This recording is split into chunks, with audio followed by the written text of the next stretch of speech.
Tell you what. You have the first 30 seconds of this podcast to say whatever you want. Say whatever I want. 9/11 was an inside job. All right, that's 30 seconds. Hi, everybody. Welcome to the Flock of Idiots podcast. My name is Adam _. I am the head janitor here at Flock of Idiots. Hi there. I'm the summer intern, Joss the Squash, here at Flock of Idiots. And we're taking over the podcast from those dumb idiots who think they run it. Yeah. Hell yeah. High five. It's our turn. Yeah. Anyway, in this podcast, we talk about movie news. And we review movies also. This week we're going to be talking about the Oscar baity movies that is The Post and The Darkest Hour. Yep. Which one of them were fine, the other one was less fine. So they were one was all right, the other was all right, but not in a good way. Yeah. So yeah, we get to review a cool movie next week. So so we decided before dessert we had to eat our vegetables. So here's the Oscar bait movies for you guys. It's true. Next week we get to talk about Black Panther, which is way more exciting than Winston Churchill and Meryl Streep. The Washington Post? Yeah, the Washington Post and Meryl Streep China. Yep. Should the news have responsibility or whatever it was? Should the news inform the govern or work for the governors? Does Nixon have the right to put us in jail? There's Probably a not. snake in my boot. That's the wrong Tom Hanks movie. I apologize. Anyway, let's get into some news, Josh. Okay. Let's do it. You ready for some news? Let's do it. How ready are you? I'm as ready as I'll ever be. Yeah, sure. New Venom trailer came out, and we just watched the Venom trailer. Just watched the Venom trailer. Mm-hmm. What do you think, Josh? I think that it lacks a lot of Venom. There is a distinct lack of Venom in it, isn't is. it? Yeah, it's pretty funny because like I just told you, in the trailer, they kind of like assume that everyone knows who Venom is and what Venom does and looks like, because they don't actually like have the title card that says Venom. They just have like Venom's face as a drawing and like the letter V, as if everybody were like, oh, finally we're gonna get that Venom movie, you guys. See, it's not good branding. See, at the time of recording this, it's the day before Valentine's Day, so when I say V, that's all I think of. I'm like, oh, I have to buy chocolates for someone. Oh, this is about love. Oh, that's what this is about. Oh my god. I can't wait to take someone to see this. I wish it was about love. But no, it's Eddie Brock being chased by SUVs, like black SUVs, like in most superhero movies. Yeah. Where the main character is chased in a black SUV, or by black SUVs. Like in Ant-Man, Captain America Winter Soldier, Black Panther. I think more movies than that, but you're forgetting Civil War, where they also Civil War are running against black SUVs. Black SUVs everywhere. Spider-Man driving in his black Spider-Man SUV. Yeah, you didn't see that? They're just everywhere. Go rewatch Batman Begins. That thing you think is a tumbler, just a black SUV. Yeah, but we do have Venom news, but it's actually more of a rumor. I believe. I hope I didn't get this name wrong. Who's the guy from Zombieland? Oh, you mean Woody Harrelson? Yeah, that guy. It's rumored that he's going to play Carnage in the movie. Ooh. And Carnage is going to be the main villain. Ooh. If that actually happens, that would be great. I would dig that. Yeah, that'd be really exciting. Between that and the Tom Holland cameo and hopefully a setup for an Agent Venom movie, I think this movie might just be okay. Yeah, it might be fine. I mean, Tom Hardy's in it, and he does a really weird accent. Yeah. Did that accent sound weird to you? We all got our problems. We all got our demons. I don't know. I think he's trying to be a New Yorker. He's just doing like spoken word. We've all got our demons inside of all of us. It's like slam poetry. It's like slam poetry. Whether it's an accident, a breakup, we all got our problems. At the end, you just hear snap. But, yeah, Tom Hardy, like, what accent does Tom Hardy normally have? He's British, right? Yeah, he's British. Okay. So I think whatever accent he had in Inception is his actual accent. And then... Wait, he was in Inception? Yeah. Who was he in Inception? He was I think, their weapons master. I remember the trailer. He's like, "You can't be afraid to dream a little bigger, darling." That was him. Launcher. Yeah, that was something. Was that like his first big role? I don't think it was. I think he did other stuff in like actual like England before. I was gonna say in actual British before he started working with but I think Christopher Nolan made him big in the States. Yeah, and then of course Dark Knight Rises. And then Max... I was born in the darkness. No, the By the time I said a lot of young men, but then it was branding. No one could hear that. Neither could anyone in the movie. Good point. But what?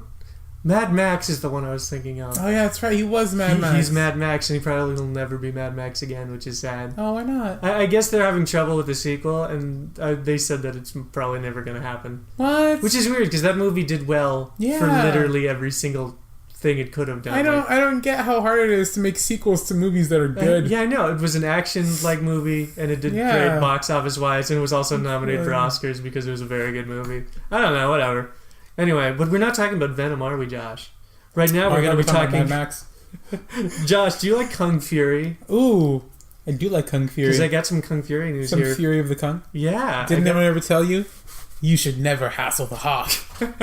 Because I got some Kung News Fury, if you would like some. Let's hear it. So, apparently, something I didn't know, the next Kung Fury movie that they're making is a feature-length movie that's going to be in theaters. What? It started as a cult hit, but now it's actually going to go full budget, going to go out in theaters, and it's going to be great. Is Kung Fury still on Netflix?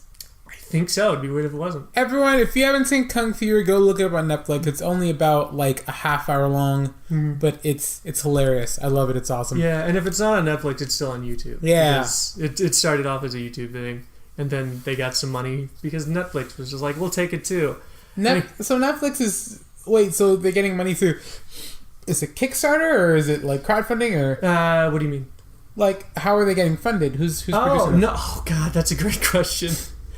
Should I look it up? I mean, yeah, probably. All right, you talk about how much you like Kung Fury while I look it up. Kung Fury is like, it's pretty hilarious. I remember, was it 2 years ago the first Kung Fury came out? Oh, it had to be 2014 or so. I thought it was, right? No, because we were freshmen, weren't we? It was right around the time we first met Mitch, because Mitch was raving about it. You're right. Mitch really wanted to make something that was like Kung Fury. So you guys know Mitch, our producer. Hi, Mitch. When Kung Fury first came out, he was raving about it. Mm-hmm. He loved Kung Fury. So finally we all watched it, and it was really great. Kung Fury, it's this, it's these people, and they were trying to crowdfund a movie, but they only ended up making enough money to make a half-hour short film. So they were like, you know what? We're just going to make the best half-hour short film. And they have some really good CGI in it. So Kung Fury, it's about this cop who has, like, special powers, but his superpower is just that he's really good at Kung Fu. Yeah. It sounds worse than it is, but trust me, it's hilarious. It's like a parody movie. It is. It's funny, and it's all energy, and it doesn't make any sense, but it's great. Thor's in the movie. Thor's in the movie. He goes back in time to fight Hitler, who is also was like, I should have been the Kung Fury. They did that thing from Kung Fu Panda, where it's like, I was the Dragon Warrior before you. Okay, I found it. Yes. Apparently, it's Cat Smith Productions, which I guess is the production company that made It. So that's good news, I guess. It's still Laser Unicorns, which is what's his name? David Sandberg's production company. And David Sandberg was Kung Fury. He played the main character. Oh, really? Okay. Yeah. So he's gonna still be in it. David Hasselhoff's gonna return for it. Ooh. And they actually got like a really big star that was just announced. Michael Fassbender. No way. He's gonna be in the movie. Michael Fassbender's gonna be in Kung Fury too. Yeah. I don't know who he's going to play, but he's also going to be there. That's amazing. Like, when I saw this headline, I thought he was going to play Kung Fury, and I'm just like, that's not right. But yeah, I guess he's going to be in the movie. That's amazing. Now Kung Fury is going to be like a real thing. I can't wait. Kung Fury was really big because it showed what you could do, like, so much with such little budget. Yeah. So, remember, kids, follow your dreams. Yeah, and if you don't have money for your dreams, kickstart it. And then you can make something with your dreams. Always remember, if you don't have money, just ask people for it. Yeah, easy. Yeah, and if they don't give it to you, they're dicks. Then just write them up. Yeah. Because they're assholes. Remember, the guilt will always win in the end. Oh, I'm sorry. Here's $1,000. Well, I guess I'll take it. Anyway, did you want to talk about the new Deadpool trailer? There's not a lot of news, is there, in that Deadpool trailer? But like not a lot of new things. But they do show off Cable, which is nice. It's a fair amount of new things, considering the last two Deadpool trailers were just teasers. Yeah, I guess this is the first actual trailer that we have for it. Yeah. And Cable's in it. And he's a robot man. I mean, not only do we have Cable, we have Domino. We have Terry Crews playing a character. I don't think that's true. Terry Crews is in the movie. Terry Crews is in the movie? Yes, there's a shot where they're all in like a helicopter and you've got Domino, Deadpool, and one other guy, and that other guy's played by Terry Crews. I don't think that's true. I'm going to look it up. It's true. Do you doubt me? I do. What? Are you calling me a liar? I ain't calling you a truther. Classic. That was for you, our one Drake and Josh fan. Oh wow! What do you know? Terry Crews is in the movie. Oh, look who was right. Look who didn't lie. What superhero is he? Who is he? I don't know who he's playing. I don't know the name, but I know it's a character in the comics that doesn't have any powers. Damn it! But he's like, this is his one chance to be in the Marvel Cinematic Universe. Yeah. I mean, Deadpool's not in the Marvel Cinematic Universe, but it might not be. Yet. Soon it will be. We're not getting any. I mean, the X-Men, I don't think are getting rebooted until 2019. Yeah. So I recently rewatched the old test footage for Deadpool that was leaked. Oh yeah, I remember that. Yeah, and it's still just as fun as the first time I saw it. My favorite part, which is the part when they reshot like the test footage for the Deadpool movie, and the one line they didn't keep that I hate was my favorite line. So he lands into the car and he's like, "Hola, mi amo y por Dios muerta," and he turns over to the guy next to him. He's like, "There's no other way to say this.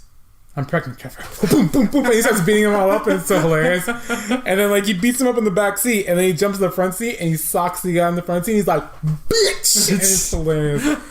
Oh, God, I love Deadpool so much. That's pretty funny. Oh, no. But Deadpool is a great franchise. Ryan Reynolds knows what he's doing. Yeah. This is what happens, Hollywood, when you let someone be in charge of a movie for a character that they have love for. I mean, I don't think he's in charge of the movie, but he's certainly involved in it. I mean, he's not in charge of it, but he wrote the script for the first one. Did he? He didn't write the whole script for the first one. So he wrote it with someone, but So in X-Men Origins Wolverine, Ryan Reynolds wrote all his own dialogue for Deadpool. Yeah, that checks out. That explains why he was kind of funny in that movie. Yeah. Like, I know that he's wanted to be, like, Deadpool for, like, years. Yeah. And the only reason he was Deadpool in that garbage movie was because somebody told him, like, if you're not Deadpool now, you'll never be Deadpool. And so he just took it. And since then he's been trying to make an actual Deadpool movie, and so when whoever may or may not have been Ryan Reynolds, who knows? It wasn't really said test footage. Oh yeah. Then it became a big thing, and then he finally got to be Deadpool, and he co-wrote the script. He didn't. He co-wrote this script. I looked. He didn't. It was written by Rhett Reese. Why do you have to embarrass me in front of our fans? And Paul Wernick, because I feel bad for Paul Wernick and Rhett Reese. Because you know what? You're taking away from our fact checkers who might want to fact check us and get shouted out. We don't have any. So whoever was going to fact check that fact and wanted to get shouted out on the podcast, sorry, Adam is a dick. I guess I am. Damn it. Now they all know. Anyway, yeah. Anything else about the Deadpool trailer you want to talk about? A funny thing I like about it. So they have this scene where it breaks, because they do the whole break the fourth wall comedy thing. So of course it starts off, Cable doesn't have his robot arm, it's just green arm paint. Yeah. And so Wade stops the trailer, he's like, "Dan, what the fuck? Come on, dude." And so to make up for that, he plays with toys. Yeah. And I just think it's funny how he's got himself dressed up as like Woody from Toy Story. And you can see on the bottom of the feet of the toys, it says Wade. This is really? Yeah. And then I really like, this is just stupidness that's funny to me. So at the part where Deadpool's like, "I have the stones to save you," and he just jams his junk into Cable's face. Yeah. I think it's funny because Stones, Infinity Stones, Joss Brolin, is also Thanos. Classic. These are all things that I find funny. Those are good connections. I like it. Yeah, they're really good at comedy and junk and their weirdness. I don't know. I still don't know what the plot of this movie is going to be. No, but did you know the plot of the last movie? Like before I watched it? Yeah. No, good point. Exactly. Wow, that's interesting. They're doing pretty good. All right, so I'm excited. Who's the villain in this movie? I guess we still don't know. I don't know. Oh, I thought it was Cable. It could be. I don't think he's a bad... Because it wasn't one of the shots them all in a helicopter, like Deadpool with Cable and Domino. Well, I know Cable comes back from the future to help to meet Deadpool, and so they're in like his house. Him and the blind lady do that thing with the guns. Yeah, and she's pulling the wrong way because she's blind. And Deadpool's and like Cable's like, "Come with me if you want to live," and Deadpool's like, "Well, that's just lazy writing." Yeah, I think Yeah. I don't know. I'm excited for it. I am. Still don't know much about it, though. I just can't wait to see Domino. Yeah, Domino's gonna be good. Domino's cool. Oh, what's the name of the actor who plays her? Because she has a funny name, I guarantee it. I'm looking it up right now, Josh. Okay. It's gonna take me a minute, but it's funny. Look faster! It's gonna be funny. Her name is Zazie Beetz. Zazie Beetz? Zazie Beetz. Oh, I love that. It sounds like a character name from like an MMORPG. Yeah. And Beetz is spelled with a Z. It's Beetz. She sounds like a YouTuber. I love her. Zazie Beetz. Zazie Beetz. Hi there, guys. It's Zazie Beetz here. Remember to like, comment, and subscribe. Hey, Beat fans. Hey, Beaters. Beaters is weird. Hey, Zazzy Heads. Whatever. Hey, Beats. Beathead. Hey, what would they be called? What would they be called? Beaters. In the comments, what would the fans of Zazie Beetz be called? Let us know. Also, tell us what they wouldn't be called, because I think that's funnier. Yeah. Anyway, after that... They wouldn't be called wife beaters. Wait, what? Hey, wife beaters, what? No, that's bad. Oh, no. So, I Kill Giants was a graphic novel that's now turning into a movie. The graphic novel is probably going to be better than the movie. I haven't showed you the art style for the I Kill Giants graphic novel. No. It's much better. I'd like to see it. It has a lot more personality. You say the graphic novel will probably be better than the movie, as if most graphic novels aren't better than the movies they're based off of. True. But I don't know. The trailer for I Kill Giants. Oh yeah, for those of you who don't know, I Kill Giants is a graphic novel about a girl who says that she goes on adventures to battle and kill giants, and she has hunted and murdered many giants in her time, but obviously it's the real world and nobody believes her. And I think it's kind of like a thing like, is she telling the truth? Is she just playing pretend? And it's that kind of thing where nobody's really sure what's going on. Do they do that in the comic? In the comic? Yeah. So, in the trailer, it seems more like they're going to go the route of, like, giants aren't real, we're going to get that through your thick skull. And, like, right at that moment of them, like, about to, like, haul her off to, like, the loony bin for thinking giants are real, a giant will pop up and be like, oh my god, giants are real! Yeah, I'm sure, like, mostly the whole time it'll be just, like, everything with giants will only be her, so you won't know if it's her imagination or not. But it could be a thing where in the end she just breaks down crying because the giant is a symbol for my dead parents. Oh god. And then like it all just becomes a monster calls. Oh, that's what the giant is. The giant's just a metaphor for her loneliness, and that's why she has to kill her loneliness with traps that are actually dangerous with a really big hammer. That's why she has. I have to kill the symbolism of my loneliness with a real gun. If only it was that easy. Yeah, because the gun is a symbol for her confidence, and the woman she is shooting is a woman. Bang. The gun is a symbol of me taking back my own life by taking yours. It's also a symbol of me pulling out a gun. Anyway, Zoe sells. Also a symbol of me committing first-degree murder. Yeah, so I can't say her name. Zoe Saldana. Zoe Saldana is in this movie, and this is like the first time in a while I've seen her when she's not like a sci-fi lady. Yeah. Because she's the sci-fi lady. Holy crap. Last I saw her was like as Lieutenant Uhura, and before that was Gamora. Mm-hmm. So. And then before that, she was the girl from Avatar. Yeah. What? Yeah. Oh, Avatar. No, I was like the last. No, what? Not the Last Airbender. The Avatar was her big break. Yeah. And after that, I think she was in Colombiana. What's Colombiana? Colombiana is a movie where she plays just a girl seeking revenge on, I think, a drug cartel. Huh. I don't remember much of it. I remember one thing is that.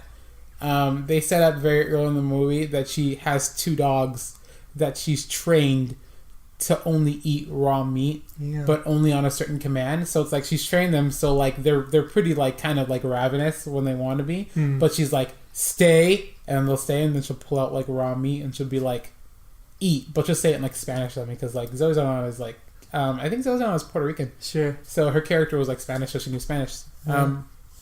Coolest thing about Zoe Saldana to me is that she's like fluent in both languages. Oh god, cool. Zoe Saldana, I love you. At any rate, but yeah, and so in the end, she uses that as one of the ways to kill one of the people It's like the guy gets in his car and he's like, I'm safe, haha, I win, you lose. And she's like, oh really? And then she's like, eat. And her, like, she had put her dogs in the backseat of that car, so they just like eat him. Oh, that's messed And you up. can hear him screaming over the phone. He's like, oh, it's cool. Gosh, she made her dogs man-eaters. I agree with that. Oh, I guess she was in Pirates of the Caribbean. Yeah, she was. She was in the first Pirates of the Caribbean. Weird. She's the one who smacks Jack Sparrow, and when Turner is like, but you didn't deserve eating, he's like, no, that one I probably deserved. Ah, She's the only one that deserved to smack Jack Sparrow. nice. Wow. The lore. Yeah, and she wasn't in the second one, and I'm upset. Oh, and you know what else she was in? She was in Drumline. Yeah. Oh my god, she I was in know all these Drumline? Starring Nick Cannon? Yes, you didn't know Nick Cannon was in Drumline? Well, of course I did. Have you never He's seen the only Drumline? he's the only one I know is in Drumline. Drumline is cool. Yeah. I mean, it's a drumming movie, and they've made a surprising amount of drumming movies. It's like Stomp the Yard or like Step Up. Yeah. They've got a niche, but it works. It's a weird niche. Every time they release one, I watch it, and somehow I always have fun. Anyway, Josh, give I Kill Giants a 1 out of 5. 1 out of 5? Just for the movie right now. The movie that you haven't For seen. the movie that I haven't seen, I give I Kill Giants, I'm going to say a 3 Okay, great. out of 5. Yeah. Well, just because I feel like I've seen it already. Well deserved. Well deserved. Yeah. What would you give the graphic novel? The graphic novel that I haven't read, I would give a 5 out of 5. Whoa! Because in my imagination, it's really cool. It's the best. It's the coolest. Until it breaks my expectations. Yeah. Oh, one last thing I forgot to say about I Kill Giants. Like the main actor, who's the girl in the movie, I don't think she's that good. Because in the trailer, like none of the lines that she said landed in like a cool way. Even like the cool lines that she was supposed to say. Like what? I don't know. Just like all of them. Give me examples. Elaborate. Well, like especially just like the I hunt giants. I kill giants. Like it just wasn't like cool. Yeah. And like all the things that she tried to say like badass way, like when she was like with her friend and she was like, yeah, dark almonds are really cool, aren't they? Like it just was just stupid. It just sounded like kind of like a sarcastic dick. Like, yeah, I'm sure dark almonds are really cool. Do you want to die, kid? What? Do you want to die? Step. Oh no. We'll see though. I'll watch it. Yeah. If this movie can be, what will make this movie really cool is if it turns out to be a cross between A Monster Calls and Where the Wild Things Are. Wow. If it comes to be that, then I think it'll be a really good movie. A Monster Calls being a movie about cancer and accepting cancer. And what's the other one? Where the Wild Things Are. What was that movie about? That was about growing up or something. Yeah, right? it's about a child who doesn't want to grow up because I think he's a child, and so he gets into a fight with his mom where his mom says something like, I wish you weren't my... Like, it was like, he's like, I wish you weren't my mom. She's like, why wish you weren't my son? He's like, fine, then I'll run away. So he runs away to, like, this imaginary island in his head, and he has to accept there that, like, you know... Oh, so they're all monster movies are about acceptance. Yes, all monster movies are about leaving your childhood behind and becoming an adult. So I Kill Giants is going to be her accepting that giants killed her family. Yeah. Okay. Remember, kids, there are giants in the sky. There are big, strong, terrible giants in the sky. I was waiting for it. Anyway, last bit of news, because I don't have that much news, because this is all I care about, and this is it. Five Nights at Freddy's movie, which is being produced by Blumhouse? By Blumhouse, yes. Got a director. The director is Chris Columbus. Really? Chris Columbus? Not to be confused with Christopher Columbus, a man who died long ago from, I want to say, the plague. Old age. That's... Second guess, old age. I don't think either of those are right, but okay. Third guess, drowning. He was in the sea a lot. Okay. We'll put a pin. Did you think I was going to confuse Chris Columbus with the man who discovered America? Yes. My God. He did not discover America. That was America Suarez. What? And we named America after his brave acts. We named America after... I got a D in history. Oh, fun fact though, for all you guys living in California though, California is actually named after the Queen of the Amazons, Khalifa. Interesting. Back to Five Nights at Freddy's news, because we kind of... Wow, we sidetracked a lot in this episode. We really got to California history. Anyway, Chris Columbus is directing it. You know Chris Columbus, right? Yes. He's going to write and direct it. Chris Columbus, what has he done? He has, I have it right here, he's directed 2 Harry Potter movies. Yes. The earlier ones. He did Prisoner of Azkaban, didn't he? Yes. He was the one where they all wore street clothes, and it was a weird time in Harry Potter history. It was fun. They rarely ever wore their uniforms. I know, I liked it better when they wore street clothes anyway. He also directed the first Percy Jackson movie, so that's not great. Oh. And he also directed... First Percy Jackson was in the second Percy Jackson movie. Oh, that's probably true. And he also directed Pixels, so that's even worse. Oh, I can't help you there. Yeah. That one is bad. But he's also writing... Apparently he's slated to write the third Gremlins movie that's coming out eventually. And he's also writing a sequel to The Goonies, known colloquially as Goonies 2. Electric Boogaloo. So the Five Nights at Freddy's movies, are you excited for it, Josh?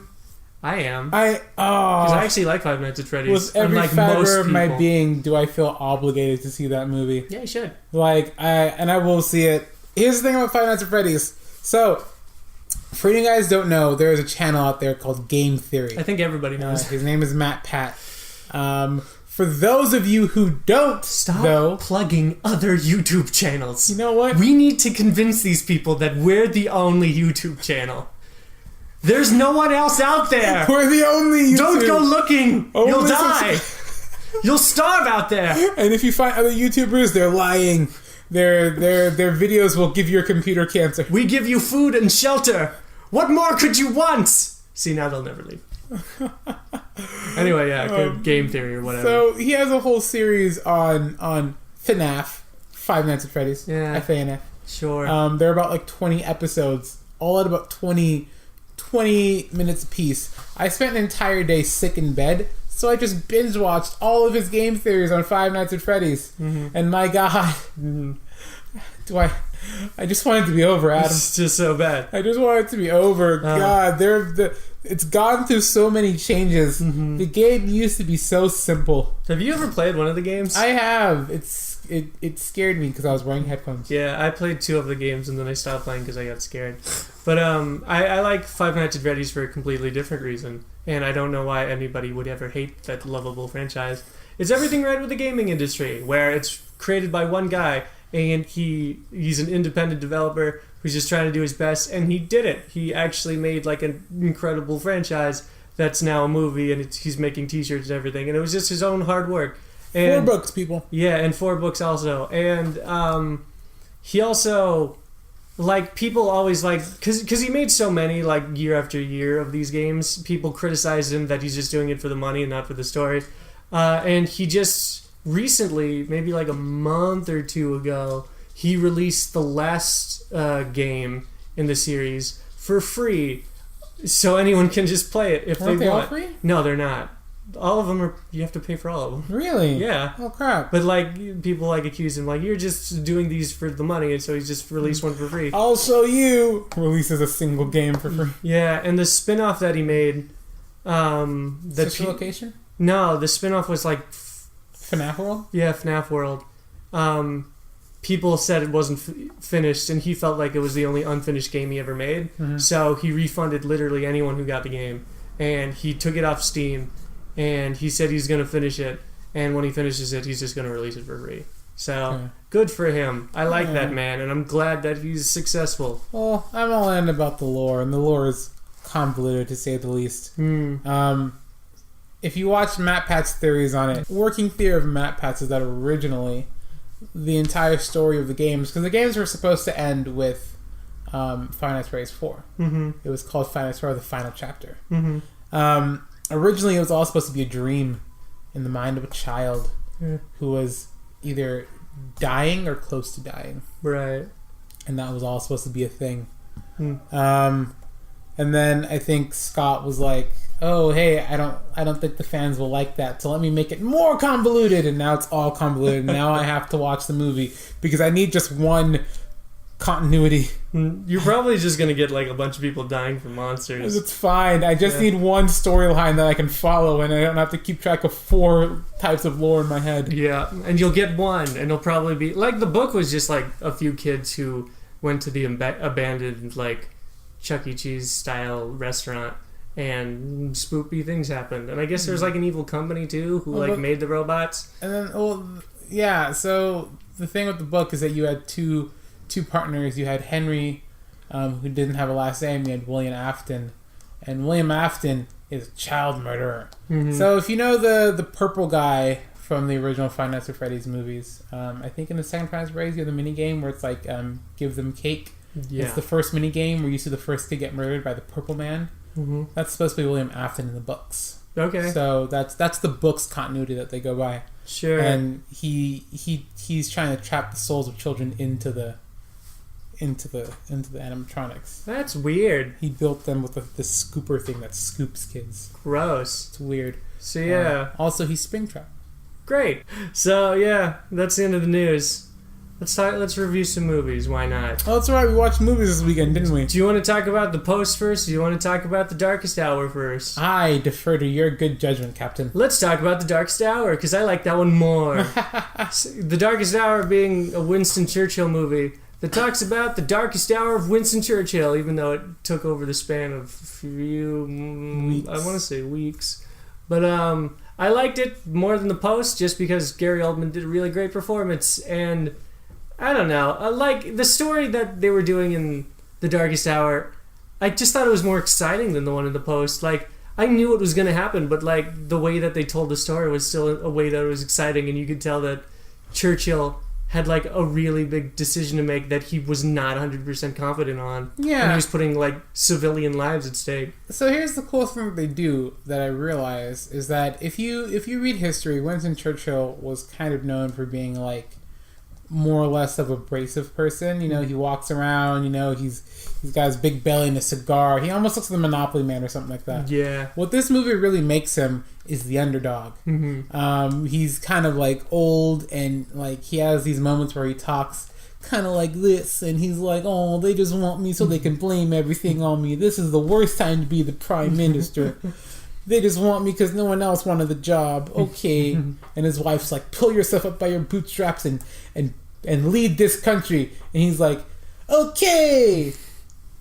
Up your bum. Up your bum. Up your bum. That's his catchphrase in the movie. That's his catchphrase in the movie. Everything he does like, I'm not listening to you, Hitler. Up your bum. That's my British accent, by the way. I think it was more old time. That's your That was old time. See, I'm British. See, I'm British. See? Yeah.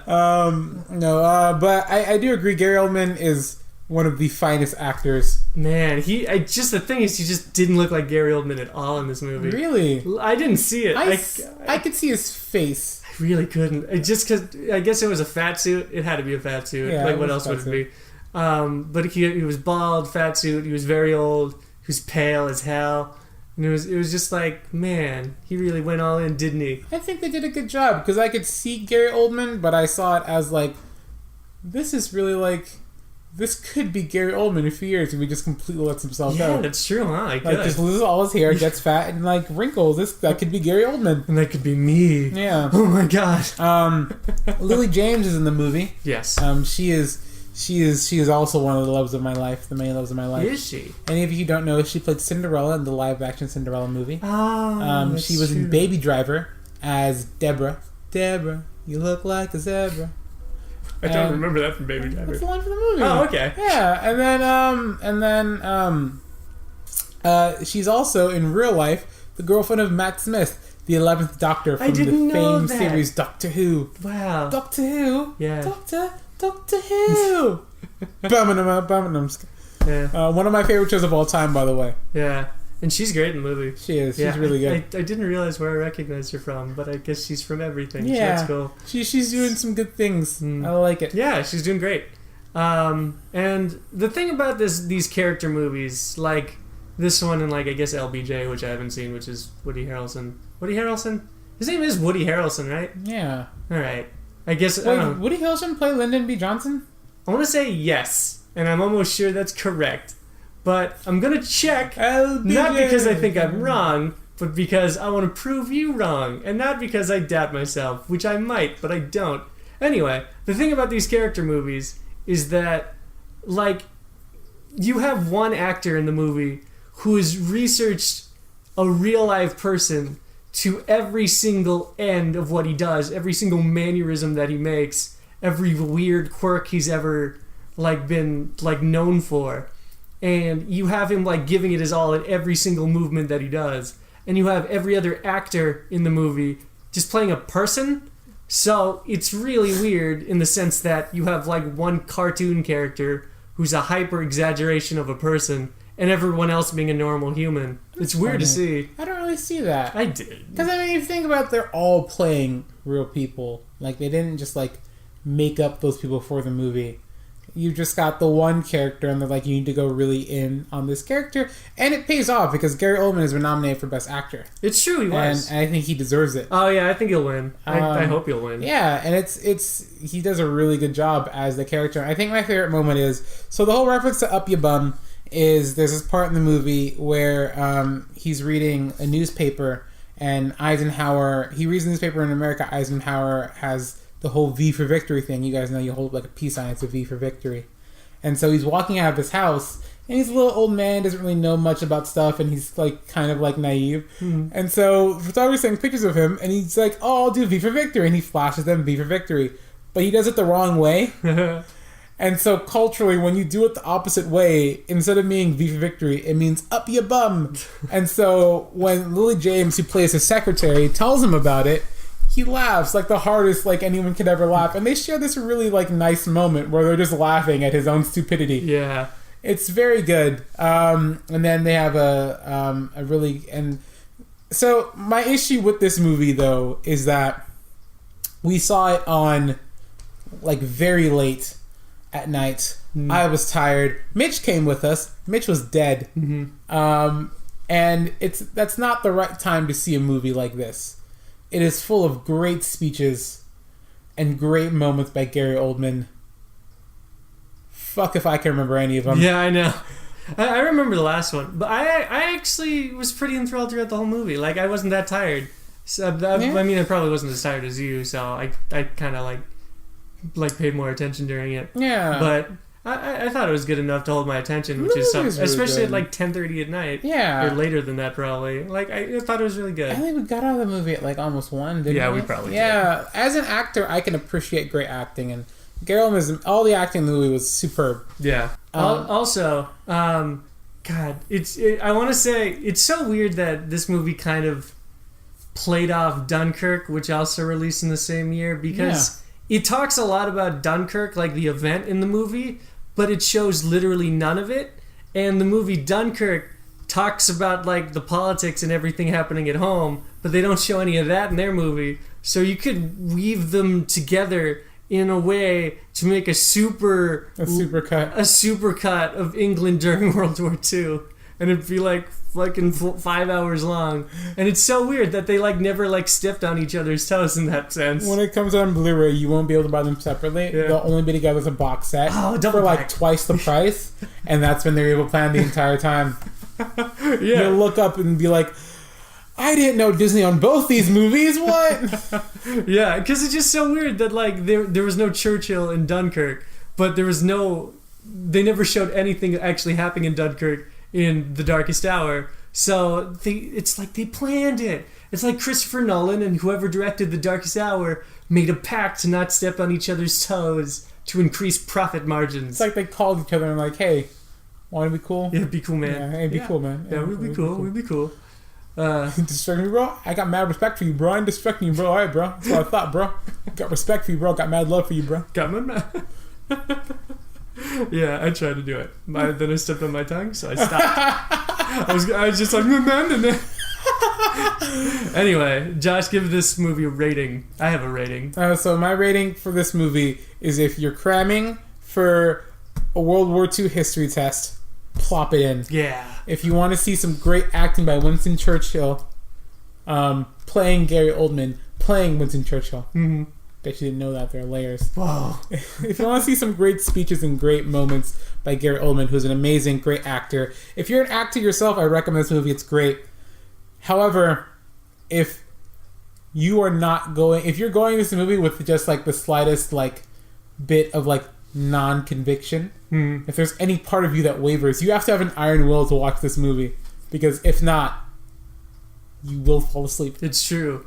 I give it a rating of don't watch it if you're sleepy, but I also give it a rating of pretty good as far as those Oscar-nominated movies go, because they can be snoozers. Yeah. And I thought this one was fine. Pretty good. Yeah. Pretty good. Sweet. All right. Now we have to talk about the post, Josh. Oh, do we have to? Oh, God. Yeah. So... It's on your shirt, dude. Oh, God. I know. It's... Oh, jeez. Oh, it's everywhere. I gotta clean this up. Oh, God. We'll be right back. So I want to tell a story real quick. Yes. So Josh, you were about 30 minutes late to the movie. Yes, I was. That was a fun time. So I guess I'm just sitting there with my friend because I saw it with somebody else and Josh was going to come late. And Josh gets there late and he sits next to me and he's like, okay, what did I miss? And I'm just like, shit. And I could not for the life of me actually express what he missed, because it was a lot of just like news people being news people and like government secrets that you'd probably expect from this movie. Yeah, I loved how I got to the theater late and like I was still kind of like, you know what, I'm just gonna grab an icy. And so, in being late to the movie, I decided to still then go and buy something from the cash stand. And as soon as I got to the theater and we had that little back and forth, you're like, all right, I'm going to get popcorn. And then you got up in the middle of the movie to go get popcorn. Now that you're here to watch it, I can leave. Now we can swap out on shifts. What did you miss? Or what did I miss, I mean? So... The only thing I can remember of what you missed is just because it made me laugh. So one of the posts sends one of their younger employees to the New York Times to try and scope out what they've got on the front page. And that it's just a little, that's really most of what you missed. It was a little bit of him like tricking a UPS guy to tell him what floor the newsroom was on and stealing a package to get up there. But what really made me laugh was it showed a bunch of guys from the New York Times getting into an elevator, and they were all wearing cut-off short sleeve button-up shirts with ties, and it made me think of the Book of Mormon. So in my head I was just going like, hello, my name is Elder Price and I would like to tell you about the most amazing book. That's all I could think of. That's great. We should probably mention what the movie's about real quick. Oh yeah, I'll do it. I'll do it. Do you want to do it? I'll do it. Do you want to do it?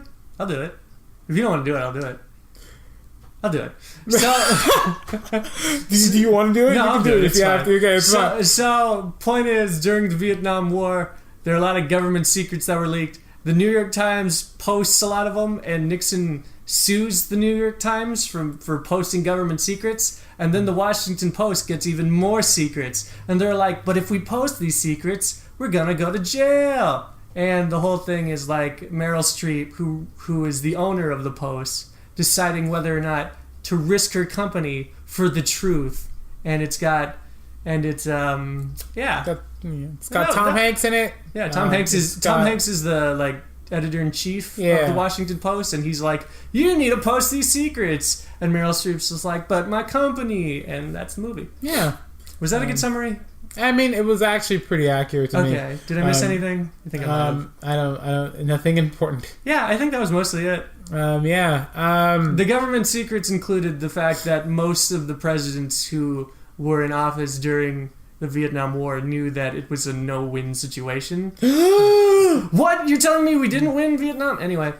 And the only reason that they didn't back out of Vietnam is because they didn't want to be the president who says America lost. Yeah. And so they kept sending troops to die, and that was the thing. Those were the secrets. So yeah, it's a newspaper movie. Yeah, which is a genre of movies that holy exists. Holy shit! It is. It's the newspaper movie. It's the movie about movable printed type. Yes. But should we post the story? What will the people think? But the people have the right to know. And ultimately, it all boils down to the First Amendment, which says yes. So, up your bum, Washington. Up your bum. The movie, it also has really good acting. Yeah. I mean, it's Meryl Streep. Meryl Streep can do anything. It's like... And it's Tom Hanks. I'm not sure. And Tom Hanks, when you get past all the whole... If you're not playing Woody, then what's the point? I know. Then he's a really good actor, too. For me, I'm not sure if I didn't... Like, the Meryl Streep's performance in this was really good. But I'm not sure if I didn't like it because it comes naturally to her, so it looks like she's not putting work into it, or she actually wasn't. I don't know if I didn't like it because she was flawless or because I hate her. Like, she got nominated for Best actress. I said that right. That is how you pronounce that word. Thank you. Best actress for this role. I don't see why. I mean, she did a pretty good job, but it's not like it was that hard of a character to play, was it? It was just like a lady who was not really outgoing, but now she has to be because she has a big old decision to make. You think of all the other nuances in that character. She just lost her husband. She's starting a new job. She's a woman in a man's world, quite literally, because it's set during the time of the Vietnam War. No, that's true. She has a family to support. She has a company with all these employees that she's responsible for all their jobs, and she doesn't really know the right decision to make because even though the company was like her father's company, her father gave the company to her husband instead of to her. So it's like now her husband's dead and now she owns the company, but she never planned on owning the company. And in the movie she says she's never worked there in her life because she never had to. Yeah, right. Yeah, why not? So yeah, really funny. The post was a blast. Yeah, the post. No, the funniest thing about the post to me is that it almost sets up a sequel. Oh, yeah, that's right. That I would actually be down to see. So the last shot, they've won the day. You know, the court ruled in their favor. They were able to post the Vietnam stuff. Yeah. And then all the other newspapers followed suit until they started a trend that technically was started by the New York Times. Yeah, the New York Times kind of were the heroes. Yeah. But, the Post decided... I guess it was because, the New York Times didn't know that they were going to get in trouble when they posted this. They didn't know they were going to get sued by the president. Yeah. But the Washington Post did know that, so it was just we're going to do it anyway, and that's the bravery there. But anyway, they set up a sequel. Yeah, so it's got Meryl Streep and Tom Hanks. They're walking out of the press room of their newspaper, the place they put on the newspapers, and the sun is shining, the lighting's really cool. Yeah, they literally walk down a hallway into the sunlight. Yeah, into the sunlight. They're like, this will be the start of a beautiful friendship. And he's like, but you're not worried about the president? And Tom Hanks is like, nah, that's your job. Besides, what's the worst that could happen? Cut to the most ominous music you've ever heard in your life. All right? You got a shot going through the window of the White House into the Oval Office with President Nixon, his back turned to the camera, on the phone. He's like, I want those people at the Washington Post gone. I don't want them gone now. They're not allowed in the White House ever again. They're not allowed near my family. They're not allowed near your family. Either they're fired or you're fired. It's he's like... And I want them dead by nightfall. I want them dead. Either they're dead or you're dead. Make the choice. And I want their heads hung in the Oval Office. I want them to make examples. Examples now. No one messes with the president. My will is iron. We will make America great again. Then it cuts to the Watergate scandal of all places. Yeah. It cuts to a security guard walking through a building. He sees a room that's been broken into, right? Calls the police on the phone. He's like, hi, yeah, this is security guard A. I'm here at Watergate, and I think we've had a break-in. Watergate scandal. And that's the end of the movie. And that's the end of the post. They finished the story in a really satisfying way where Meryl Streep and Tom Hanks are still posted, and now they're a national... newspaper. Yeah. And they're yeah, look, everything's looking up. But then they do that, and it's just are they actually setting up for a sequel? Yeah. And I guess they could. That I don't know. being said, if there is a sequel, I'll probably watch it. Yeah, because was the Washington Post the one who posted all the Watergate scandal? I think they did do Watergate. Well, there you go. I thought this movie was going to be Watergate when it started. No, yeah, it's a prequel to Watergate. It's a prequel to Watergate. If any of you guys want to watch what happened with Watergate, check out the first episode, Drunk History. It's hilarious. Oh, yeah, sure. Yeah. Or you could watch the movie All the President's Men, because I'm pretty sure that still holds up. Oh, is that really it? All the President's Men? Oh, wow. Yeah, that's a Dustin Hoffman movie and Robert Redford. Oh, I didn't Robert realize. Redford. I did not say that right. So, Josh, if you had to name the sequel of The Post, what would it be? You came up with some good ones. I did. I don't remember a lot of them. I think the one you came up with was Post. The Post 2. Stop the presses. That's fantastic. Yeah. I'd love that. Yeah. Post 2 Watergates to Hell. Watergates of Hell? Post 2 released the Watergates. The Repost. Ooh. Post 2 Midnight Edition. The Post 2 Comment Section. Ooh. No. The Post 2 Editorial. All very good. All right, 1 out of 5. What would you rate the sequel? The sequel to The Post? Yeah, how is it? It's not out yet, It's or not it out. might It's not not even it exist. doesn't even exist yet. 1 out of 5 because of that setup. I rate it. I give it a solid 4. Why? Because I'm not gonna lie, that setup was the best part of the movie for me. Really? I don't know why. I hated it. I thought it was hilarious. I thought they could have just ended it. I thought it was just funny. I really want the poster just to be like a completely different shift in tone, and just to be like spy, espionage, and crime. I'd actually love it if Just like have the stakes. sequel trailer had like Tom Hanks like in just like a pile of ash like Yeah. waking up and the Washington Post is collapsing. Yeah. The sequel is just like months later they've all scattered and they have to come back together. It's like a supervillain monologue in those trailers, like Yeah. Ultron, but it's Nixon instead. Like, you think you know fear? I'll show you real fear. The Watergate. It's happening.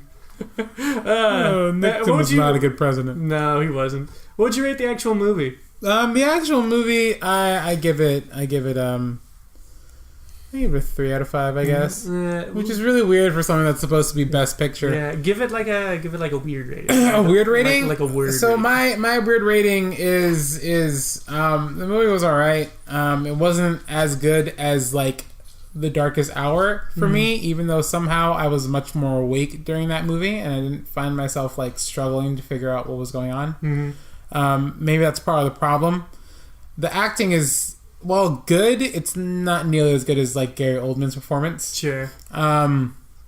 Honestly, I don't know if this one's gonna win. And if it does win, it will probably only be because it was directed by Steven Spielberg. Yeah, I mean, it's Oscar baity as Oscar baity can get. It is based on a real true story, starring Meryl Streep, Tom Hanks, directed by Steven Spielberg. About news. Yeah, it's very much. It's this. I think I said this once before. The thing about the Oscar bait movies is that they're made to be good. Yeah, and that does not interest me in the slightest. Like, they're not made for any. Because like Marvel movies are made to like have fun, and of course everything's made to make money. But these are just made to like. Yeah. They're try-hard movies is what they are. Yeah. And I don't like try-hards.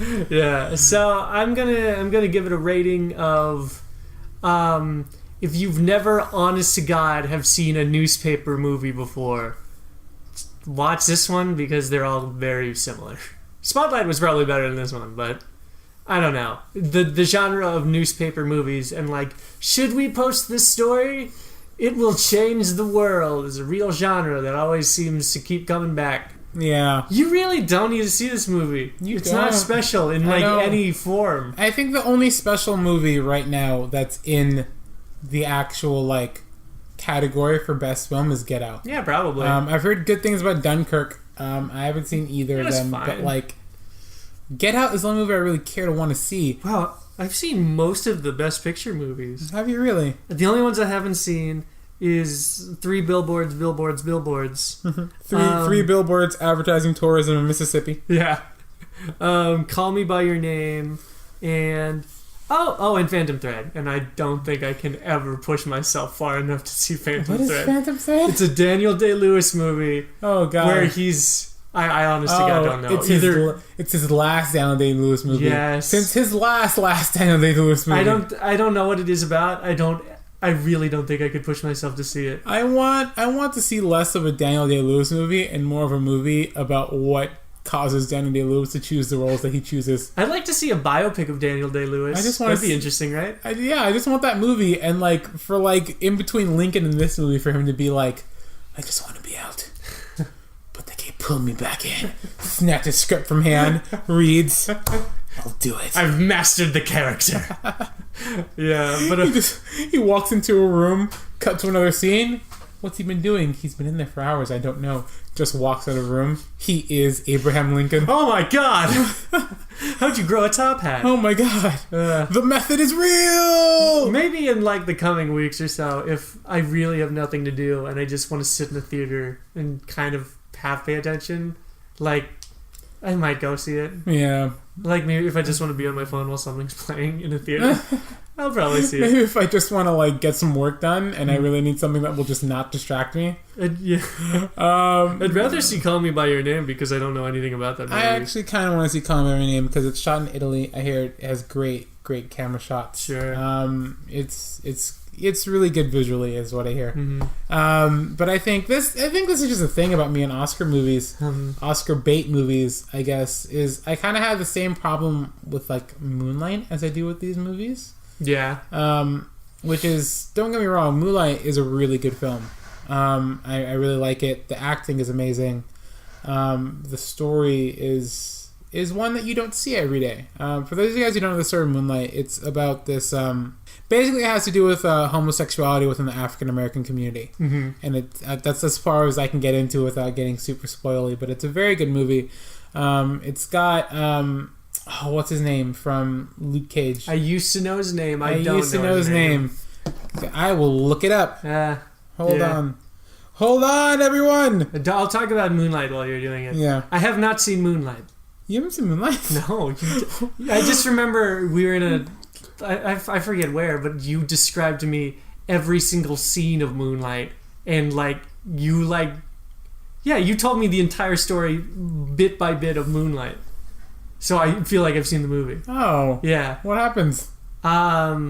Oh, shit. So you weren't paying attention to I was not paying saying. attention, no. Thank you. No, I just purged it out of my memory because, purged it out of my memory? A loose description of a movie I'm never going to see is not something that's necessary. What's his name? His name is Mahershala Ali. Yeah, he's great. He won Best Supporting Actor, and I think he deserved it. He plays a really good kind of surrogate father figure in the film. He's only in the first act. I thought he was Moonlight. No, he's not. Moonlight is actually the character's alter ego. He's a superhero. No, I'm kidding. I'm not actually sure why the movie. I think I know why the movie's called Moonlight, but there's not. There doesn't have to be a reason. It can just sound right. Yeah. But it's a very good movie. But I say that in the sense that it's got very good technique. All the parts are there that make for what would be a good movie, but also then I feel like it's a good movie for a good movie's sake, and in that sense, it's not necessarily my cup of tea. Is that what the Oscars look for? Is it just technique? I don't know that it's just technique because it's not because it's certainly not fun. Yeah, because here's the thing: La La Land was also nominated that same year for Best Picture, and La La Land lost to Moonlight, but I found myself enjoying La La Land far more than I enjoyed Moonlight. That's because it was better, I feel. Yeah. I really like Moonlight. That's just... And, don't get me wrong, I feel like La La Land had more flaws, but, I don't know, I liked it. Just, in the sense that there were some flaws, but also I feel like La La Land also took fairer risks. Damien Chazelle is a master of lighting. And his end sequences are really good, even though they're always, it's a 15-minute ending, and I don't know how that happens. I don't know how a movie can end for 15 minutes. It was good. But it's good. And he did the same thing in Whiplash. And Whiplash... I love Whiplash. Whiplash won its own Oscars for very deserving. But both of those movies I enjoyed far more. Yeah, they're And great. I think it goes to show that you can make really good movies without having to make just, Oscar bait movies, you know? Yeah. I don't know that either of those movies were Oscar bait. I could be wrong, but I mean, What I'm saying is you don't have to follow the formula. It's true. And what Moonlight for me was a really good movie, but it followed a sense of a formula for me, and that's not necessarily my cup of tea. There was nothing really it's you can have really great acting, you can have really good camera shots, you can have a nice story, but there needs to be something else to stand out for me. I've got to feel for me, any movies to be fun. If the movie's not fun, then it doesn't work for me. La La Land, not that you weren't... I mean, Moonlight, not that you weren't fun. You just... You were. I feel like you were here to work, and that's the thing. Yeah, that was a good review of The Post, and also Moonlight and La La Land. I hate you. I almost spit up my drink, everyone. Thank you, Adam. You're welcome. It was gonna go all over my computer. That cost me $700. That would have been funny.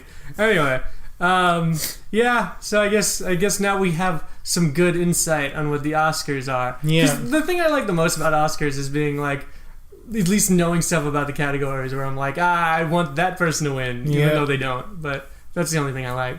Anyway, that's the end of reviews. Yeah. So, Josh, you have anything? Did you watch anything cool you want to talk about? Because now we can talk about whatever. Oh, the you world go is our first. oyster. Okay. I started watching Altered Carbon, which is a show on Netflix that is sci-fi as fuck.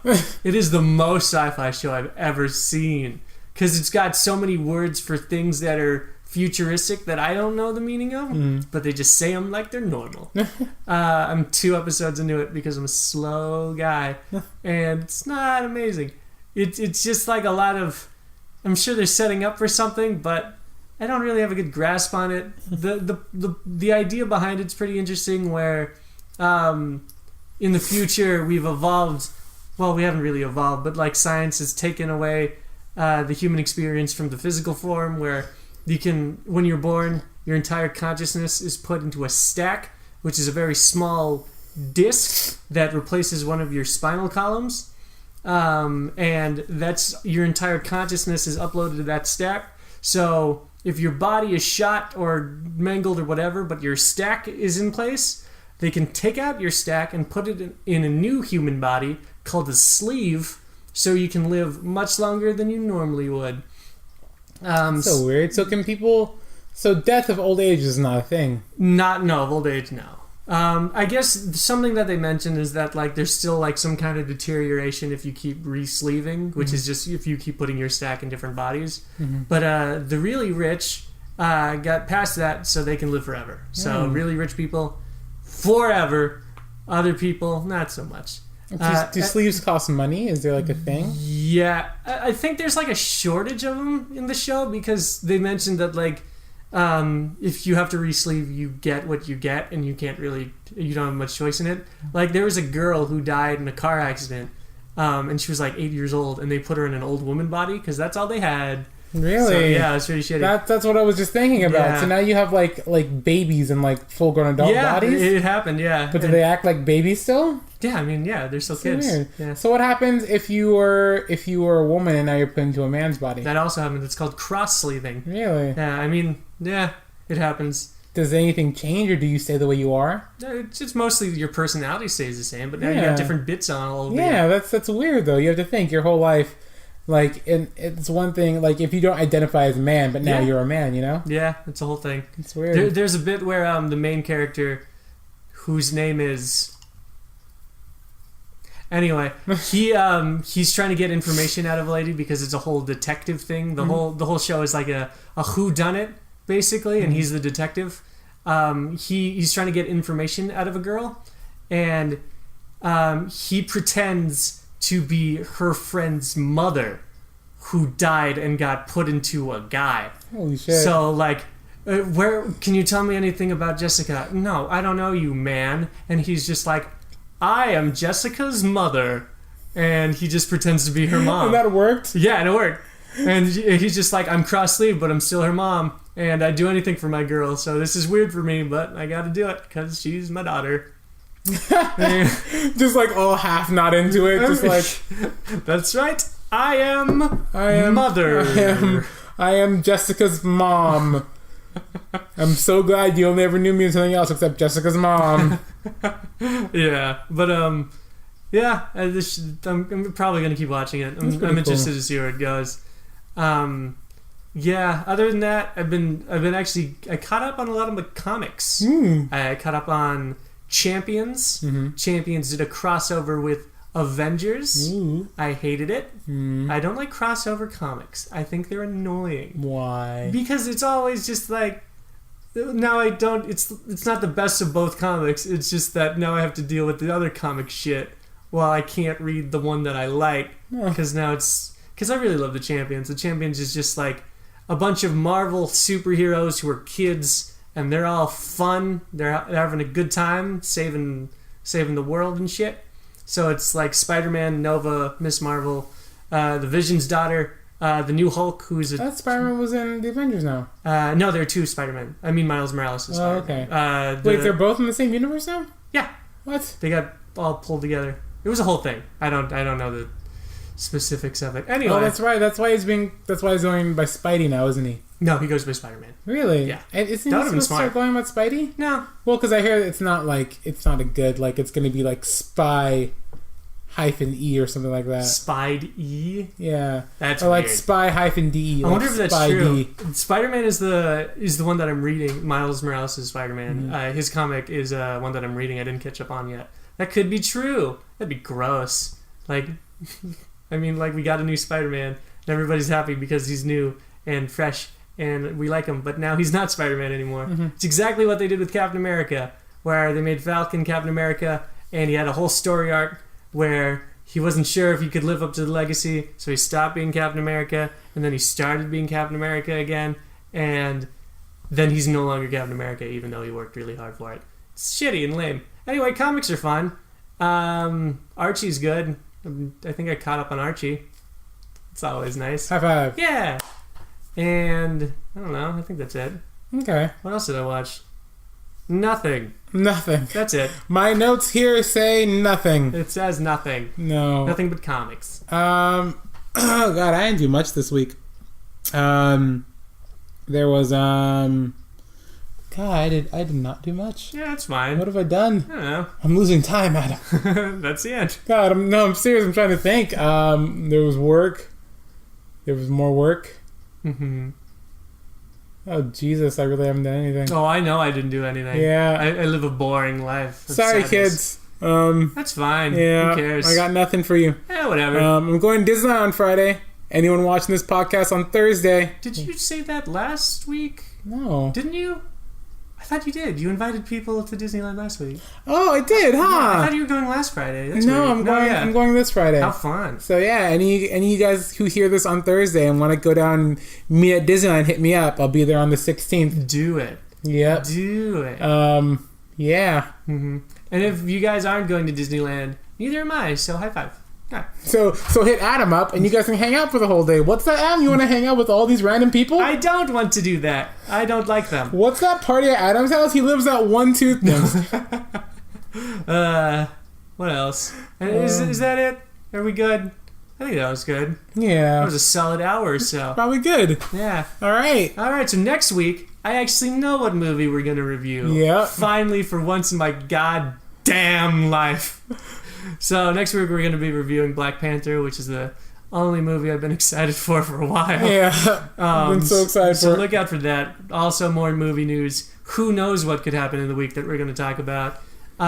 Also, do you think it's weird that we've been reviewing 2 movies for every week? I noticed that. We've been reviewing 2 movies, but they've all kind of like come in tandem though. Yeah, so like I think it's fair because like it's January and yeah. if we were ever going to review 2 movies every week, this would be the perfect time to do it. So we get Black Panther, you get 1 movie next week. Who knows? Maybe we'll come up with a surprise movie. Yeah. Or maybe we'll delve extra deep into Black Panther. Who knows? Twice the Black Panther. What?